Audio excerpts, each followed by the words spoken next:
Hey guys, welcome back to the channel. అందరూ ఎలా ఉన్నారు? అందరూ అయితే బాగున్నారు అయితే అనుకుంటున్నా. సో ప్రజెంట్ అయితే కేటీఎం వాళ్ళది రైడ్ అయితే ఉంది. సో దానికోసం అయితే స్టార్ట్ అయిపోయినా. ఎక్కడికంటే కలిగిరి కొండకి. మొన్న చెప్పినాడు అన్న ఇట్లా కేటీఎం రైడ్ కండక్ట్ చేస్తాను. సో అందుకైతే స్టార్ట్ అయిపోయినా. యాక్చువల్లీ పోయిన మంత్లో కేటీఎం వాళ్ళది మొగిలి దేవరకొండ రైడ్ కండక్ట్ చేసినారు. సో కండక్ట్ చేసినారు. నేనేం చేసిన, అడాప్టర్ నాది పోయింది, డీజే ఇది అఫీషియల్ది, పాత అడాప్టర్ ఉంటుంది కదా. సో అది పోయింది. నేను మామూలుగా రీసెంట్గా కనెక్టర్ యూజ్ చేస్తాను. సో ఆ రైడ్కి ఏం చేసిన, సర్దే పని చేస్తుందేమో అని ఒక చిన్న హోప్తో ఆ అడాప్టర్ ఫిక్స్ చేసుకొని రైడ్కి వెళ్ళిన, మొగలి దేవరకొండ రైడ్కి. అదే అయింది బిస్కెట్, వాయిస్ ఏం రికార్డ్ కాలే అసలు. మొత్తం ఆ రైడ్ మొత్తం ఎక్కడ కానీ ఒక్క చుక్క వాయిస్ రికార్డ్ కాలే. సో ఇంటి దగ్గర నుంచి స్టార్ట్ చేసిన, కేటీఎం షోరూమ్ వెళ్ళేంత వరకు ప్రాపర్గా ఉంది. ఓకే, మొత్తం వాయిస్ అంతా క్లారిటీగా రికార్డ్ అయింది.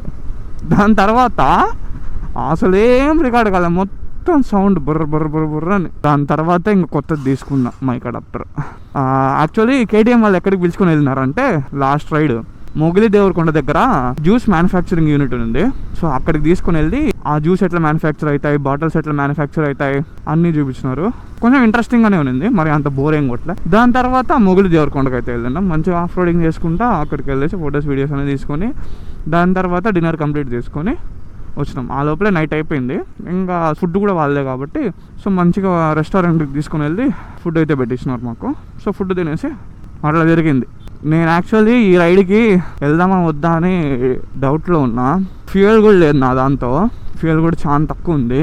ఇంకా కలిగిరి కంటే మా అంటే ఎంత అప్ అండ్ డౌన్, వెళ్ళడానికి ఒక 12-13, రావడానికి ఒక 12-13 అంతే. మధ్యలో వీళ్ళు ఏమన్నా అటు ఇటు తిప్పినారంటే చెప్పలేం, కానీ వెళ్ళి రావడానికి అయితే అప్రాక్సిమేట్లీ ఒక 30 కిలోమీటర్స్ లోపలే వచ్చేస్తుంది. ఈజీగా 30 కిలోమీటర్స్ వచ్చేస్తుంది. నాకు ఇంకో ఓపికలా ఫ్యూయల్ పుట్టేదానికి సీరియస్గా చెప్పాలంటే. ఎక్కడ లేచినా ఫ్రెష్ అయినా వచ్చేసిన. చూద్దాం ఎన్ని మంది వస్తారో ఏమో. అండ్ మీకు ఇంకొకటి క్లారిటీ ఇచ్చేస్తా, ఈ రైడ్ వచ్చేసి నేను కండక్ట్ చేసేది కాదు.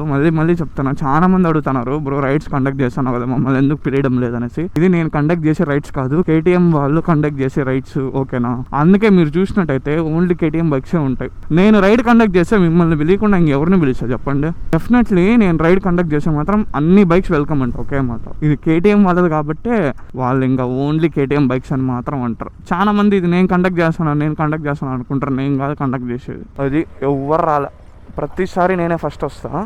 అండ్ మొత్తానికి స్టార్ట్ అవుతున్నాం. ఎన్ని బైక్స్ వచ్చినాయంటే అరౌండ్ 1 2 3 4 5 6 7 8 8 బైక్స్ వచ్చినాయి. ఎండ అయితే మామూలు కొట్టట్లా. టైం ఎంత అవుతుందంటే 9:45 అవుతుంది. యాక్చువల్లీ లేట్ అయిపోయింది కొంచెము. సో ఇప్పుడు మా ప్లాన్ ఎక్కడికంటే డైరెక్ట్ కలిగిరి కొండకైతే వెళ్తాము. సో అక్కడికి వెళ్ళేసి వచ్చే ఫొటోస్ అవి తీసుకొని మళ్ళీ రిటర్న్లో బ్రేక్ఫాస్ట్ చేసుకొని వచ్చేస్తాం. అదే స్టార్ట్ అయిపోయేదే. ఏమి అండ నేను అప్పటికి రైడింగ్ ప్యాంట్ వేసుకుని రాలా, రైడింగ్ బూట్స్ వేసుకుని రాలా, నార్మల్ షూస్ జాకెట్ వేసుకొని వచ్చిన. ఆడికే అయిపోతాను సీను. సగం తడిచిపోయినా అప్పుడే. అందరూ ఫాలో అవుతున్నారు, నేను ముందు వచ్చేసిన. ఫ్యూయల్ కనుక్కున్నా అన్నని, ఏం లేదు డైరెక్ట్గా కొండకి వెళ్ళేసి రిటర్న్ అయిపోదాము, ఇంకెక్కడ మధ్యలో వేరే చోటుకి ఎక్కడ లేదు అనేసినాడు. సో అందుకే ఇంకేం భయం లేకుండా ఫ్యూయల్ కూడా పట్టించాను నేను. రైడ్ అయిపోయినాక మళ్ళీ పట్టిద్దాంలేండి నిదానంగా. ఏముంది చెప్పండి, ఇప్పుడు నాకు పట్టించే ఓపిక కూడా అంతే, ఇంకేంలో. ఏందబ్బా చిత్తూరులో కూడా ట్రాఫిక్ ఎక్కువ అయిపోతుంది ఈ మధ్య రాను. వైజర్ వేసుకుంటే అసలు లోపల కొంచెం కూడా గాలి రావడంలో. వైజర్ తీసేసినాం అనుకోండి వాయిస్ ప్రాపర్గా రాదు. నాకు రైడింగ్ బూట్స్ వేసుకొని అలవాటు అయిపోయింది కదా. నార్మల్ షూలు వేసుకుంటే కాళ్ళకి ఎట్లనో ఉంది నాకు. నిజంగా ఈ రైడింగ్ గేర్కి ఒక్కసారి అలవాటు అయిపోయినాం అనుకోండి, మళ్ళీ రైడింగ్ గేర్ వేసుకోకుండా బయటకు రాబుద్ది కాదు. ఏదైనా రైడ్ అయితే అట్లా అయిపోతుంది. నిజంగా నాకు ఈ రైడింగ్ గేర్ వేసుకొని అలవాటు అయిపోయి బూట్స్ అదంతా ఒక పక్క వేసుకునేద్దాము రైడింగ్ గేర్ మొత్తం అది ఇది అనుకొని ఉన్నా. బట్ ఇంకా లాస్ట్లో మళ్ళీ ఎందుకులేండి, ఎండకి దోలు తీరిపోతుంది, ఇక్కడికే కదా మెల్లగా వెళ్ళేసి చూద్దాం అనేసి ఇంకా వేసుకోలే ప్యాంట్ కానీ షూస్ కానీ. నేను అప్పటికి ఎండకి భయపడి రైడింగ్ జాకెట్ జిప్ కూడా ఇలా నా వెనకాల టీషర్ట్ మొత్తం తడిచిపోయింది. బ్రిడ్జ్ రాయల్ ఎన్ఫీల్డ్ షోరూమ్ దాటేసినాం అనుకోండి, దాని తర్వాత అంతగా ట్రాఫిక్ ఉండదులేండి. అక్కడి వరకే కొంచెం ట్రాఫిక్. మ్యాటర్ ఏంటంటే ఇటు పక్క రోడ్ కన్స్ట్రక్షన్ అవుతుంది, దానివల్ల కూడా కొంచెం ట్రాఫిక్ ఉండొచ్చు. కోర్టు డౌన్లో రోడ్డు కన్స్ట్రక్ట్ అవుతుంది, అదిగోండి కన్స్ట్రక్ట్ చేస్తూనే ఉన్నారు. ఇంకా ఇటు పక్క ఈ రోడ్డు ఆల్మోస్ట్ అయిపోయినట్టుంది. ఇంకొకటి ఏంటంటే చిత్తూరులో రీసెంట్గా కొన్ని పెట్రోల్ బంక్స్ అబ్జర్వ్ చేసిన, పెట్రోల్ అవుట్ ఆఫ్ స్టాక్ అయిపోతుంది. ఎప్పుడు లేదు ఇంతవరకు, నేను ఎప్పుడు చూడలేదు పెట్రోల్ అవుట్ ఆఫ్ స్టాక్. చూసి షాక్ అయినా. 250కి అప్పుడు టైర్స్ వేయించినాం కదా ఇక్కడ స్టార్టింగ్లో. సెకండ్ టైం చేంజ్ చేసినప్పుడు ఇక్కడ ఎంఆర్ఎఫ్ షోరూంలో డైరెక్ట్గా సేమ్ టైర్సే తీసుకున్నా, ఏదైతే స్టాక్లో వస్తుందో అదే టైర్స్ తీసుకున్నా. ఇక్కడికి రావడానికి రీజన్ ఏంటంటే మామూలుగా నార్మల్ టైర్ షాప్లలో అంతా కనుక్కున్నా, దగ్గర 2 పైర్స్కి ఎంఆర్ఎఫ్ షోరూంలో చెప్పిన ప్రైస్ వేరే, అందుకే ఇంకా ఇక్కడ వచ్చి తీసుకొని ఇక్కడ ఫిక్స్ చేయించేసిన. థర్డ్ టైం వచ్చేసి ఫ్లిప్కార్ట్లో బుక్ చేసిన ఆఫ్ రోడ్ ప్యాటర్న్ టైర్స్. అది కూడా నాకు అరౌండ్ 10 లోపల పడింది అనుకుంటా ఆ ప్యాటర్న్ కూడా. ఆ హసెక్వర్న టైర్స్ అవి మర్చిపోయినా. నేను మాట్లాడుకుంటూ మెల్లగా వచ్చేసిన, ఎందుకంటే నేను వీడియో చేస్తా కదా, నేను మాట్లాడుకుంటూ వచ్చేస్తాను మెల్లగా, చూసుకొని వస్తున్నారు లేదా అనేసి. రైనీ సీజన్లో ఈ బ్రిడ్జ్ నుంచి ఉంటుంది వ్యూ, సూపర్ ఉంటుంది. ఈ బ్రిడ్జ్ నుంచి వానబడి నిలిచిపోయింది అనుకోండి, క్రేజీ అంటే క్రేజీ ఉంటుంది షార్ట్స్. ఇటుపక్క పంట పొలాలు ఎక్కువ ఉన్నాయి, షార్ట్స్ కూడా భలే వస్తాయి. ఇటుపక్క కానీ ఇటుపక్క కానీ చూడండి, సూపర్ ఉంటుంది. ఇక్కడ వాన పడితే మాత్రం బ్లాక్ క్లౌడ్స్ అంతా చూడ్డానికి ఇటుపక్క నుంచి.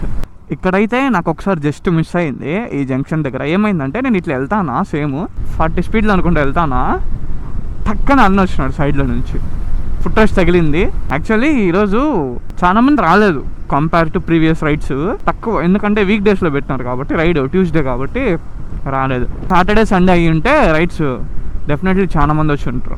వీక్ డేస్ కదా, కాలేజెస్ పడి ఉంటాయి, ఎవరు ఎక్కువ రాలే.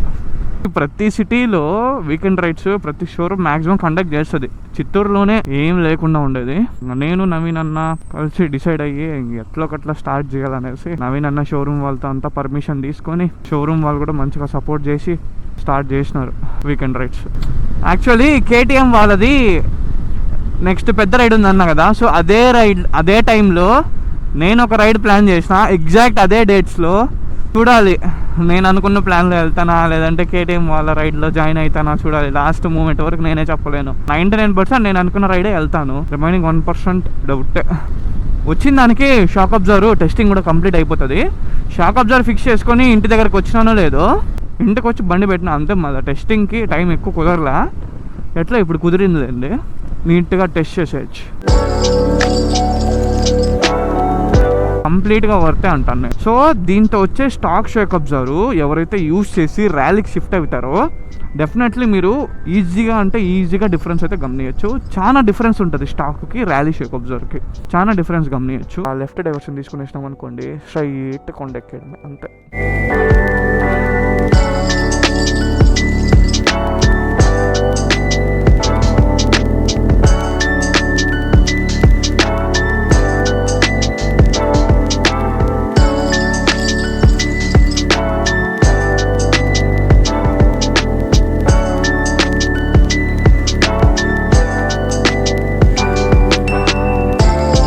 మెల్లిగా దిగినాం కిందకి, రిటర్న్ కూడా అయిపోతున్నాం.